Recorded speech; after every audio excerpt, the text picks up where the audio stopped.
पाकिस्तान तहरीक-ए-इंसाफ बतदरीज पार्लिमानी सियासत की तरफ माइल होती हुई नजर आ रही है। इसको बामरे मजबूरी कहा जाए या बामरे अपनी चॉइस से आ रहे हों, इसका तो वक्त ही फैसला करेगा। लेकिन उमर अयूब साहब को जो नामजद किया गया आज, इस बड़ी दिलचस्प इसमें दो बातें हैं जो मैं इस वक्त आपके सामने रखूंगा।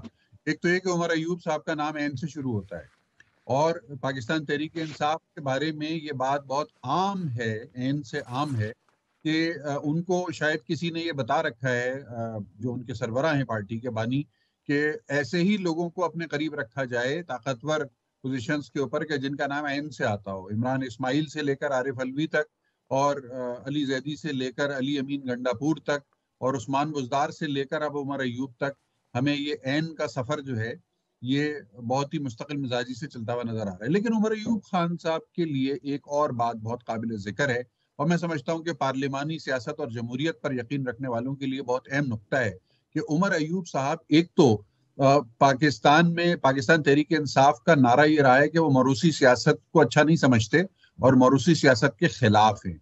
उमर अयूब साहब जो हैं ये पाकिस्तान में ना सिर्फ मरूसी सियासत के एक बहुत मजबूत अलमबरदार हैं, बल्कि ये पोते हैं पाकिस्तान के पहले मिलिट्री डिक्टेटर के। तो इस हिसाब से ना सिर्फ ये मौरूसी सियासतदान हैं, बल्कि इनकी मौरूसियत की जो इब्तदा है वो बहुत ही नाखुशगवार है। और पाकिस्तान में जमहूरियत का कत्लेआम इनके दादा के हाथों हुआ पहली मर्तबा, और उसके बाद फिर हमने कभी मुड़ के नहीं देखा पीछे।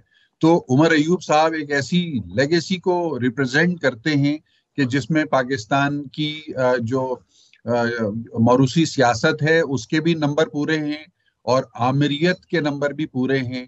मुझे हैरत है कि इनको किस तरह से प्राइम मिनिस्टीरियल कैंडिडेट बनाए। ठीक है, अंग्रेजी अच्छी बोल लेते हैं, इसमें कोई शक नहीं है, इस बात से मैं इत्तफाक करता हूँ कि अंग्रेजी वगैरह बोलने में अच्छे हैं। बैरून मुल्क उनका काफी एक अच्छा इसका तासुर जा सकता है और उनको अब आगे कैंपेन भी अपनी जो है वो अमेरिका ही की तरफ चलाने का इरादे नजर आते हैं, क्योंकि अमेरिका से मदद मांग ली गई है खुलकर। वही अमेरिका जिसके बारे में कहा जाता था कि इन्होंने रेजिम चेंज की है, अब पता नहीं या तो अमेरिका ने अपनी पॉलिसी बदल ली है या अमेरिका के बारे में तहरीक इंसाफ के ख्यालात तब्दील हो गए हैं।